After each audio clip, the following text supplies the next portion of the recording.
I'm Mary, and I've been a doctor for almost as long as I've been Adam's wife. We've had our share of good times and tough moments, but those 32 years together passed by so quickly. Our home, big and warm, was always full of life, especially when our sons, Larry and Brian, were young. Larry and Brian were very different from each other, like night and day, but each brought their own kind of happiness into our lives. Adam and I, both being doctors, worked really hard to create a comfortable life for our family. Over the years, we managed to buy a couple of apartments, renting them out for some extra money. Life seemed to be going well until one day, Adam came home looking pale and more serious than I had seen him in years.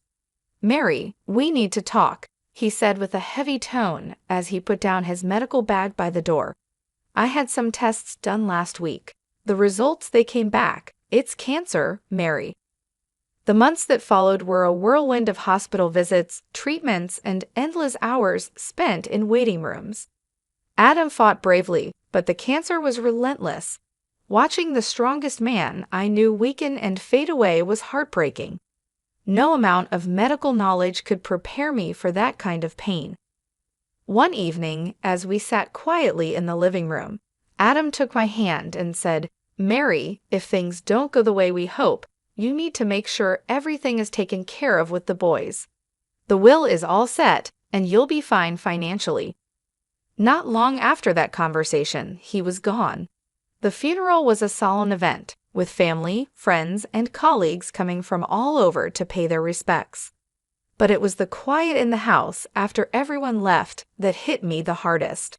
The empty spaces where Adam used to be, his belongings still in their usual places, it was painful to see and remember. A few days after the funeral, I was in the kitchen, trying to figure out what to do with all the leftover food, when Larry stormed in, his face full of worry and anger. Brian followed behind him, looking like he wanted to be anywhere else but here. "Mom, we need to talk about Dad's will," Larry said, getting straight to the point, as he always did. I sighed and put down the cling film I was holding. "Yes, I know. Your father left everything to me. He wanted to make sure." I was trying to manage things when Larry slammed his hand on the counter and said, "But what about me and Brian? We're his sons. It's not fair that we get nothing." Brian stepped in, trying to calm things down. "Larry, let's not rush into this. Mom's still grieving, and we can sort this out without fighting." Larry shot him a look and said, "It's easy for you to say. You're not thinking about the future like I am." I leaned against the counter, feeling the weight of their stares.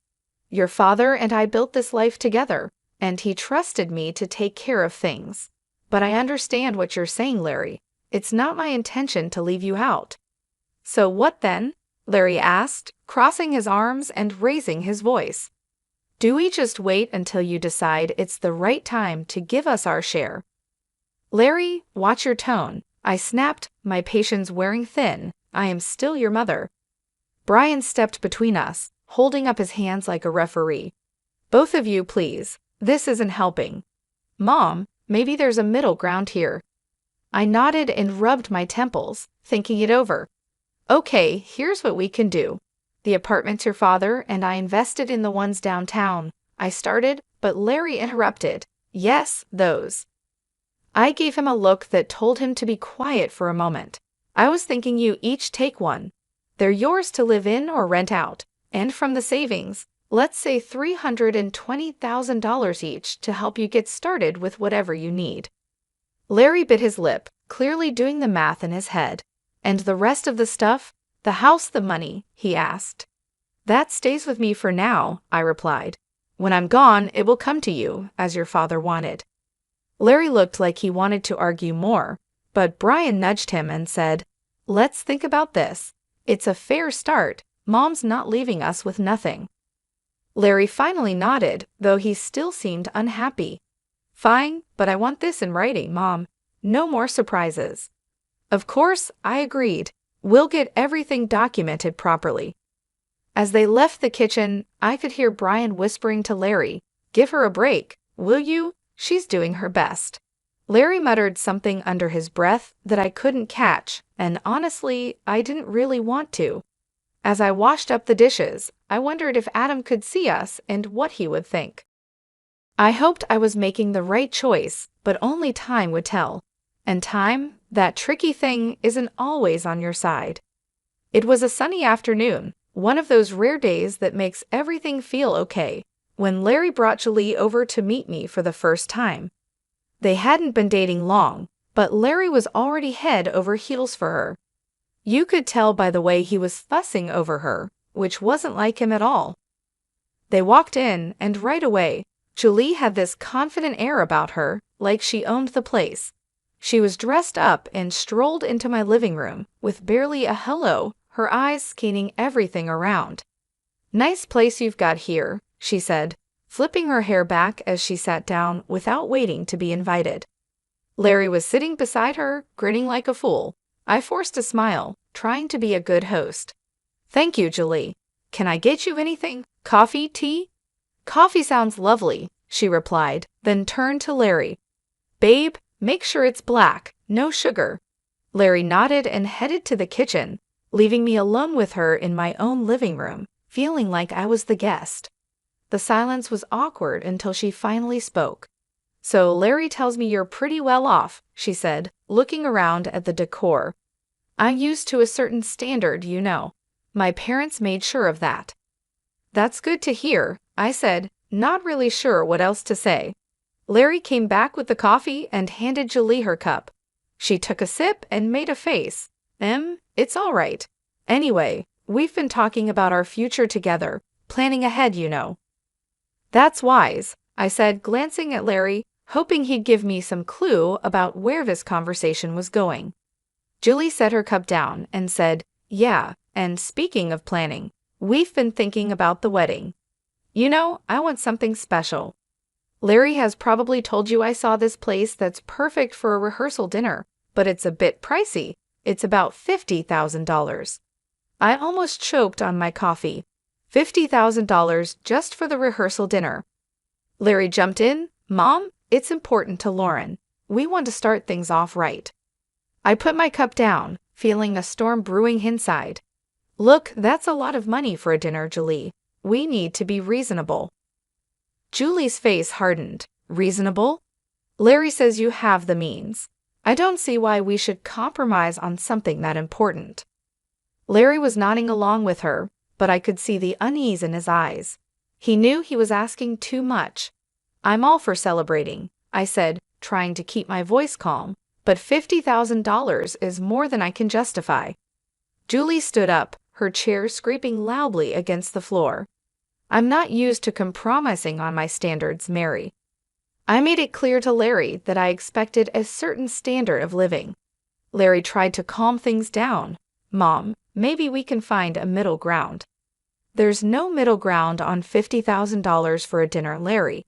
That's final," I snapped, my patience running out. Julie picked up her purse and glared at me. "Fine, if that's how it's going to be, then maybe we need to rethink some things." They left soon after, and I sat there, stunned by what had just happened. The nerve of that girl, coming into my home, drinking my coffee, and telling me how to spend my money, it felt like a slap in the face, a wake-up call I wasn't prepared for. A few days later, I was out at the grocery store when Larry and Julie decided to drop by again. By the time I got home, Brian was awkwardly trying to entertain them in the living room. The tension in the air was so thick that it made me want to turn around and leave, but it was my house, so I gathered my courage and walked in. Julie, all dressed up as usual, handed me a list as soon as I put down my grocery bags. "Mary, we've thought a lot about the wedding gifts, and here's what we've decided on. I hope this will be easier for you to handle." I quickly looked over the list she handed me. It was surprisingly reasonable kitchen appliances, some nice china, even a couple of pieces of furniture. "This seems quite reasonable," I said, feeling a moment of relief. "I think these are wonderful choices, really."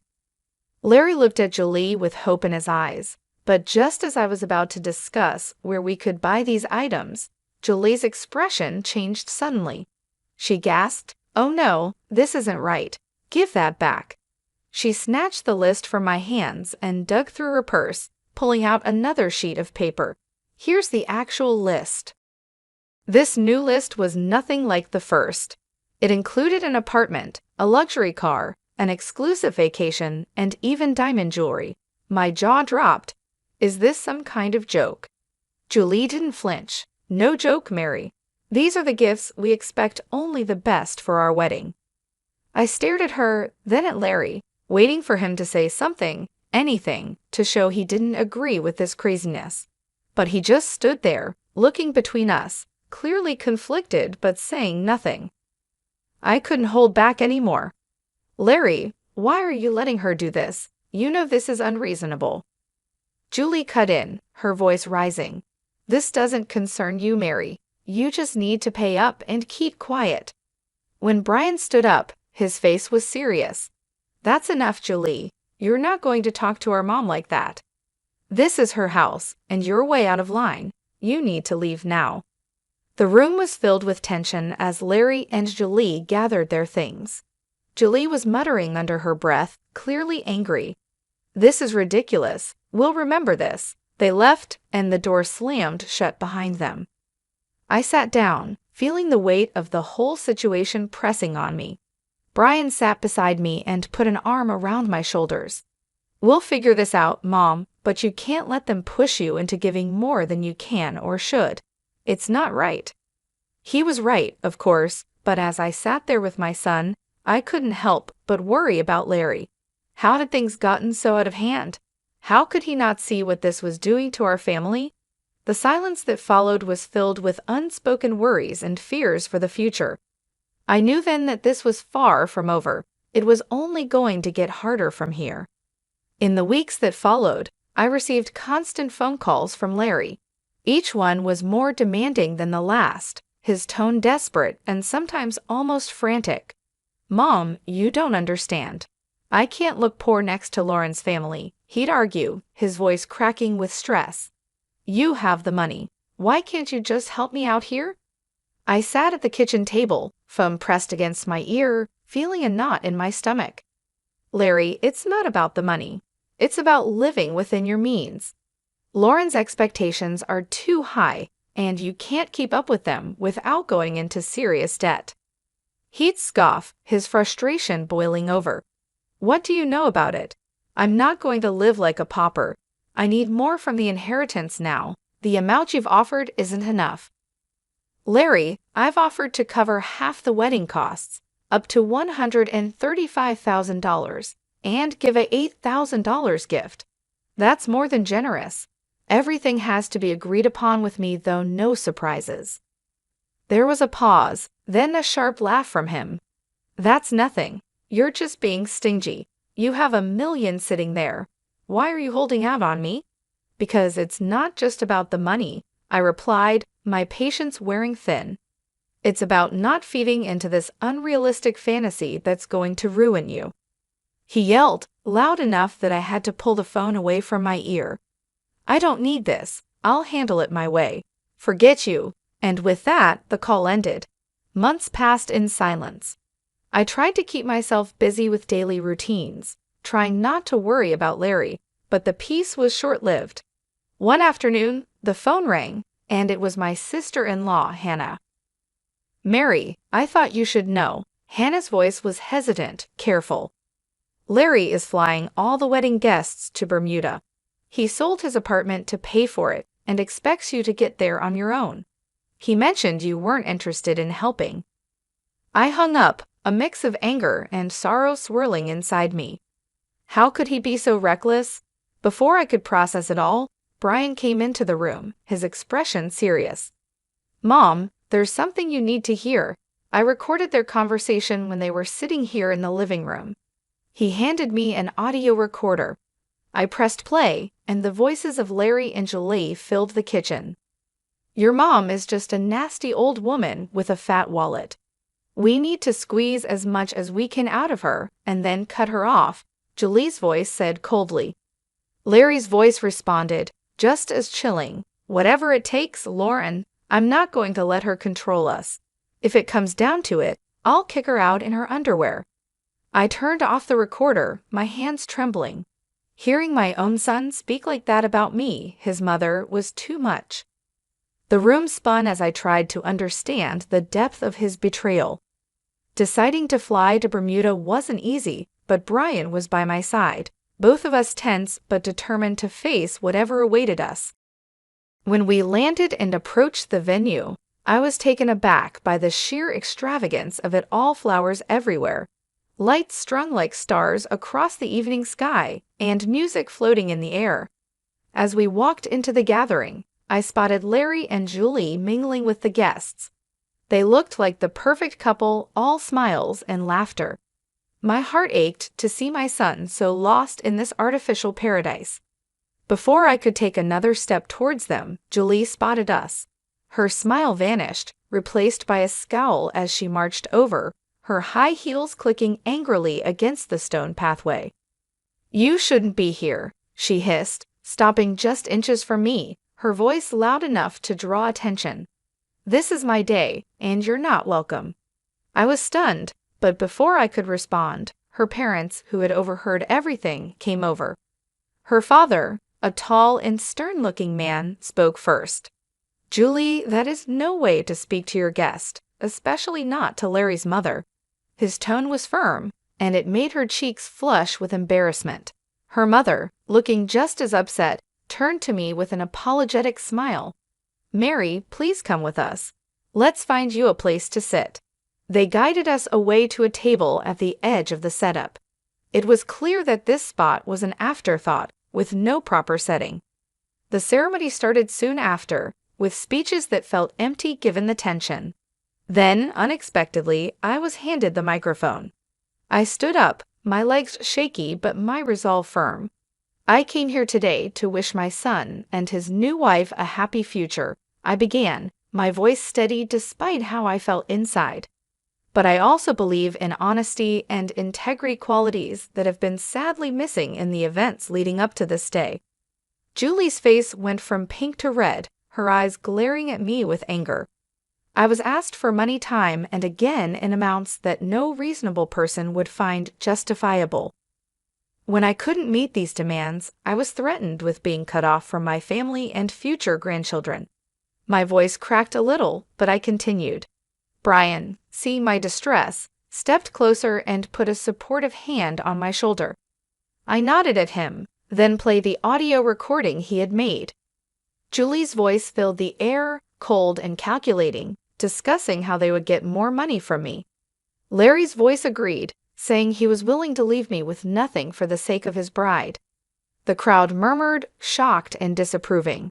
I turned off the recorder, and the silence was heavy. I gave my son an apartment and $35,000, and yet it was never enough. Today, I'm making it clear that I will not be treated as an ATM or threatened. I am disowning Larry and Julie. I wish them well, but from this day forward, I am choosing to remove myself from their lives. The reaction was immediate. Julie screamed, her voice shrill and wild. "You've ruined my wedding. I curse you." After everything that had happened, coming back home was bittersweet. In the quiet, I made a decision that even surprised me. I quit my job. I had spent years healing others as a doctor, but now it was time to heal myself and rebuild the life that recent events had shaken. Brian, bless his heart, had just graduated from art college and was full of ideas and ambition. With the $37,000 I gave him, Brian opened his own tattoo parlor. It wasn't just any shop, it quickly became a place where art and skin came together in beautiful ways. Brian put his heart and soul into his work, and it paid off.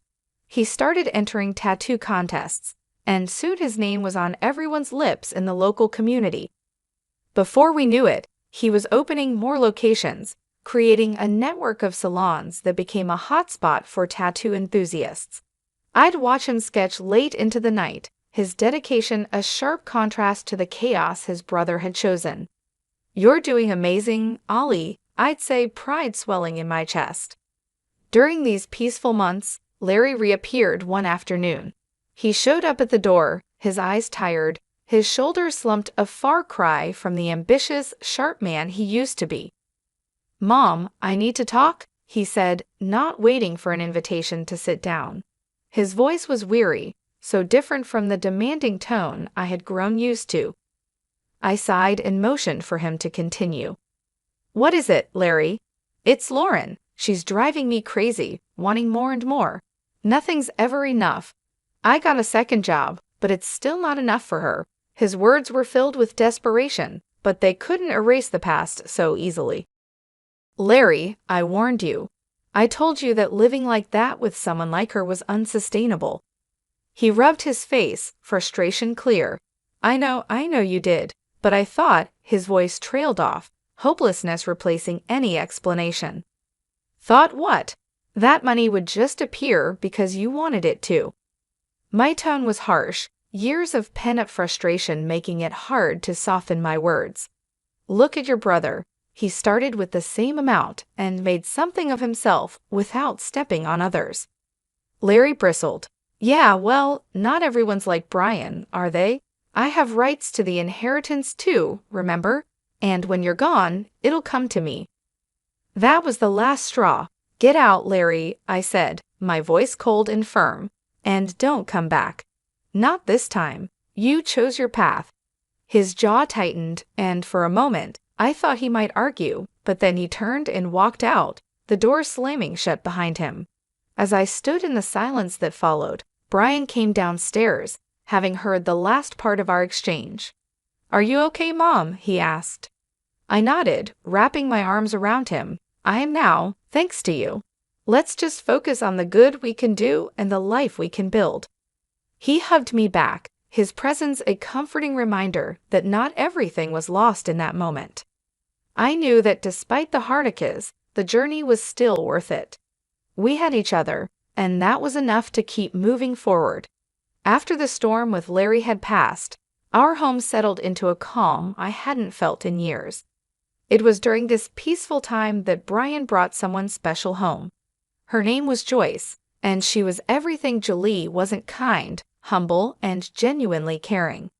As the weeks turned into months, their relationship grew stronger, and soon they announced their engagement. The wedding was nothing like Larry's extravagant affair. It was a simple, heartfelt ceremony in our backyard. Flowers from the garden, homemade decorations, and a small group of close friends and family made the day perfect. During the reception, I pulled Brian aside and said, "You've chosen a wonderful woman," my voice thick with emotion.